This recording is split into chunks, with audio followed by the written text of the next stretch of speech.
अपना विचार YouTube channel देखने वाले सारे दर्शकों ने बिट्टू मोई की राम राम।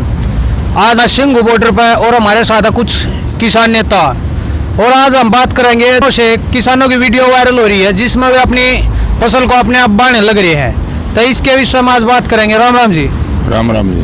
अपने राकेश टिकैत ने जी एक बयान दिया था कि हम अपनी फसलों को बांध देंगे अपने खाने के दाने रख कर, और अब कुछ मतलब अपने हरियाणा तक भी आई है कुछ वीडियो सोशल मीडिया पे, यूपी तक भी आई है जो अपनी खड़ी फसल बांध रही है। तो उस पर आपका क्या कहना है? देखो, पहले तो सबसे पहले तो मेरे जो आपके माध्यम से इस चैनल को देख रहे हैं उनकी तो राम राम। दूसरी बात, जैसे आपने पूछी है, वह जहाँ तक वो फसल को बांधने की बात कर रहे हैं, वो फसल नहीं बांधनी चाहिए। फसल बांधना इसका कोई समाधान नहीं है। इसलिए मैं तो ये रिक्वेस्ट करूँ सभी साथियों से, फसल ना बांधें, क्योंकि फसल बांधने से इनको क्या नुकसान होगा। हम यहाँ बैठे हैं 3 महीने से लगभग हो गए हैं, तो इनको अभी तक ये नहीं दिख रहे। गेहूँ बांधने से तो हमारा नुकसान है। ना बेचो, किसी संस्था को दे दो, कई गरीबों में बांट दो, इससे तो कोई समाधान नहीं। मैं तो हाथ जोड़ के विनती करूँ हूँ, जो किसान भाई अपनी फसल को बा रहे हैं, इस टिकैत साहब ने भी ये नहीं कहा था अपनी फसल बांधो। उन्हें तो ये कहा था भाई, जैसे छोटू राम के टाइम में छोटू राम ने भी भाई ये कह दिया था भाई अपनी फसल ना बो, एक फसल 2 फसल ना बो, फिर बात हो जाएगी। भाई नहीं, हम जला देंगे अगर ये कानून ना मानने दो, अगर हम बांध देंगे, ये ना मानने दो, ये ना मानने तो बांध देंगे तो जला देंगे। अभी तो नहीं कहा उन्हें, और ये जलाना, और उन्हें भी कह भी दिया, कोई बात ऐसी निकल भी गई होगी कोई बात है तो उन्हें कह भी दिया। जब भी नहीं, मैं तो यह विनती करूंगा भाई जलाओ और बाओ ना, ये तो इससे कोई समाधान नहीं है। ना इनके कोई कान पर चूरिंग दी है इस बात से, तो ये नहीं करना चाहिए। भाई हम भी नको है कि अपनी फसल को ना बाओ भाई, क्योंकि देखा जाए तो अपनी फसल तैयार हो चुकी है। सिर्फ 1000 रुपया खर्चा कंबाइंड ड्राइव कटने का, उसके बाद मंडी में जानी है, और सरकार पे इस चीज़ का कोई दबाव नहीं पड़ेगा इस चीज़ से, क्योंकि देखा जाए तो सरकार ने तो गेहूँ आगे 2 गुना पहले उनके पास भंडारण है। अगर भाई सरकार अनाज की कमी नहीं है सरकार के पास ही, बात सरकार पर दबाव बनाने की है जी। एक नया मुद्दा चल रहा है जी कि अब इस आंदोलन में राजनीति होने लगी। साहब ने बयान दिया था कि हमें बंगाल में जाकर सरकार का विरोध करेंगे, तो इस पर सरकार कह रही है कि ये तो विपक्ष करवा रहा है। तो इस पर आपका क्या कहना? मतलब सरकार पर दबाव बनाने के लिए किया जा रहा है या विपक्ष का इसमें वास्तव में कोई भागीदारी है? नहीं, कोई विपक्ष की भागीदारी नहीं। और विपक्ष तो सदा ही कोई आंदोलन हो वो तो अपना एक रास्ता ढूंढा करे। ये माध्यम है किसानों के एजिटेशन का, या और कोई भी साधन हो सका है। विपक्ष तो बहाना चाहता है, वो जरूर ऐसी कोई न कोई बात जरूर करेगा।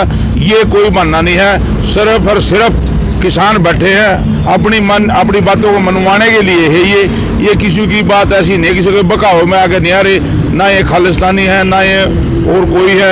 ये सिर्फ और सिर्फ जमींदार हैं, मजदूर है, किसान है, सब अपनी अरे तो सब इनके साथ लग लिए। व्यापारी भी लग लिए, मजदूर भी लग लिए, और पूरे प्रदेश, दूसरे प्रदेशों के, पूरे इंडिया का एजिटेशन हो गया। ये अब हरियाणा का, पंजाब का, यूपी का, राजस्थान का, बांग्लादेश का कोई ऐसा नहीं रहा है। अब पूरे देश का एजिटेशन हो गया। और ये इवन झुकना चाहिए, झुकने में कोई शर्म नहीं करनी चाहिए। अपने आदमी हैं, अपने देश के हैं, तो झुकने में कोई खराबी नहीं। ना इनकी कोई बेइज्जती है, ना हमारी बेइज्जती है। थोड़ा हुआ चलें, थोड़ा हम चलें तो सारी बात हो सके। लेकिन वो बिल्कुल ऐसे जिद पकड़ रहा है, जिद नहीं पकड़नी चाहिए, जिद छोड़ देनी चाहिए। तो इन्होंने तो बढ़ाया था ये, और ये गिरने वाले हैं। ये तो पता है जी, भी बना सके तो गिर भी सके हैं। तो इसलिए इन गिरना हो ना बनना हो, फिर तो आगे नहीं आएगा बिल्कुल भी, ना इसको कोई वोट देगा। जैसे अपनी सरकार के साथ 12 दौर की वार्ता हुई, सभी असफल हुई। सरकार तो पूछ रही है कि इसमें कमियां क्या है, और किसान पूछ रहे हैं इसमें खूबियां क्या है। और इस बीच मतलब 1 महीने से ज़्यादा समय हो गया कि आपस में कोई बातचीत नहीं हुई है, ना किसानों और सरकार की। तो इसके प्रति आगे क्या प्लानिंग रहेगी किसानों की? कैसे सरकार के ऊपर दबाव बनाया जाएगा? जैसे कि अपना एग्रीकल्चर मंत्री जो कह रहा है तोमर साहब, वो कह रहे हैं इसमें काला बताओ हमारे को। हमारे जो अग्रणीय नेता है किसान यूनियन के, वो कहते हैं इसमें सफेद बताओ क्या है।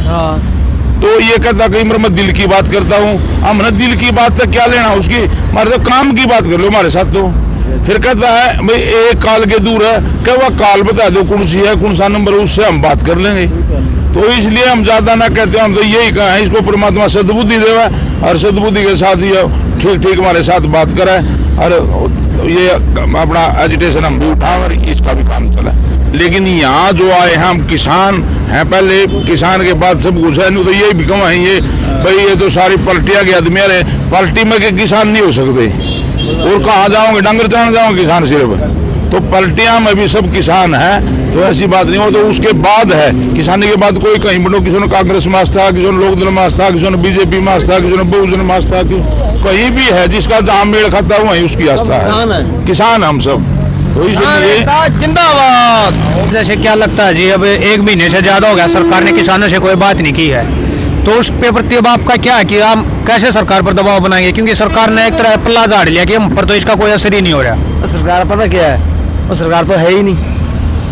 ये सरकार होती 42 साल बाद क्या नाम उसका गद्दाफी ने 42 साल राज, तो उसको इतनी मतलब लोगों ने धक्का किया गद्दाफी ने, तो 42 साल बाद उसी सरकार तोड़ती। तो जब अब मोदी सरकार है हमारे लोगों के लिए, किसानों के लिए धक्का कर रही है, ये क्यों नहीं वापस ले रहा है।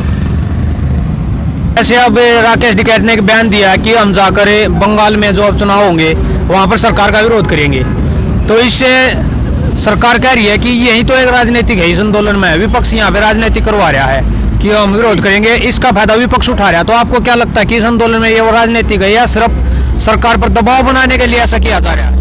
ये कोई राजनीतिक नहीं है, ये सिर्फ किसानों का आंदोलन है। राकेश टिकैत ने इसलिए ऐसा बोला कि 90 दिन से जो किसान आज रोड पे बैठा है, बारिश में भी, ठंड में भी, गर्मी में भी, तो उस पर सरकार पर दबाव बढ़े। पश्चिम बंगाल में जो इलेक्शन होगा, हम तो चाहते हैं सरकार इससे पहले मान जाए, लेकिन नहीं मानेगी तो वहाँ उसको आईना दिखाया जाएगा, उसको हार का मुँह देखना पड़ेगा, फिर मानना पड़ेगा। ये इसमें कोई राजनीति नहीं है। राकेश टिकैत का ये सही बयान है कि या तो आप पहले मान जाओ, क्यों विपक्ष को मौका दे रहे हो फिर? क्योंकि मैं भी यही देखा, जो मैंने देखा तो मैंने भी यही देखा, कोई भी ऐसी राजनीतिक पार्टी नहीं है जिसने किसान का भला किया हो। हर एक पार्टी, चाहे उसमें अपने हरियाणा से ले लो, इंडियन नेशनल लोकदल है, कांग्रेस है, सभी में किसानों ने अपना आंदोलन करने पड़े किसी न किसी वजह से। तो यही मेरा विषय था पूछने का। देखो, किसान का जो आज हालात है हरियाणा और पंजाब के किसान के, इन्होंने क्या किया है, जो बिहार में कानून है इससे पहले बिहार में लागू है, हाँ, बिहार वाला कानून हरियाणा पंजाब में ला रहे हैं। जो यहाँ का किसान खुशहाल है, जो अपनी फसल मंडियों में बेचता है, MSP में बेचता है, वो बिहार वाला किसान नहीं बेच सकता। चाहे इनको चाहिए तो ये था कि ये कानून बिहार में लेके जाएं, लेकिन उल्टा है, बिहार वाले जो बिहार के जो हमारे किसान भाई हैं, 10-10 किले के जमींदार हैं, वो हमारे यहाँ धान लगाने आते हैं। हाँ। यदि वहाँ बढ़िया फसल बिकती तो ये क्यों आते? वही हाल यहाँ हरियाणा पंजाब का करने की सरकार सोच रही है। अपने यहाँ पर पिछले कुछ दिनों से, कई दिन से वीडियो वायरल हो रही है जिसके द्वारा किसान अपनी फसलों को वाह रहे हैं, वो तो इस पर आपका क्या कहना? जो राकेश टिकैत जी ने बयान भी दिया था कि हम अपनी फसलों को वाह देंगे अगर सरकार हमारी मांगे नहीं मानेंगे, लेकिन जल्दबाजी में किसानों ने कहीं कहीं उसका मतलब कर दिया ऐसा, तो आप क्या कहोगे? देखो, ये गलत है। फसल हमारी, ये मान लो किसान के बेटे समान है, जो उसको बोता है, सींचता है और फिर उसको पालता है। उसको बहाने से कोई समाधान नहीं निकलेगा। हाँ, डट के अपना अच्छे तरीके से बैठ के अपनी आवाज़ सरकार तक पहुंचाने का काम करेंगे। फसल जो हमारे किसान साथी जो फसल बांटने का काम कर रहे हैं, हम उनको हाथ जोड़ के निवेदन करेंगे कि ऐसा कोई भी कदम न उठाए, क्योंकि वो हमारे बच्चे समान है। तब यह वीडियो किसी लगी कमेंट करके जरूर बताइए। हम इसी वीडियो आप खातर लगातार लेकर आते रहेंगे। तब तक के लिए जय हिंद, जय भारत, जय किसान।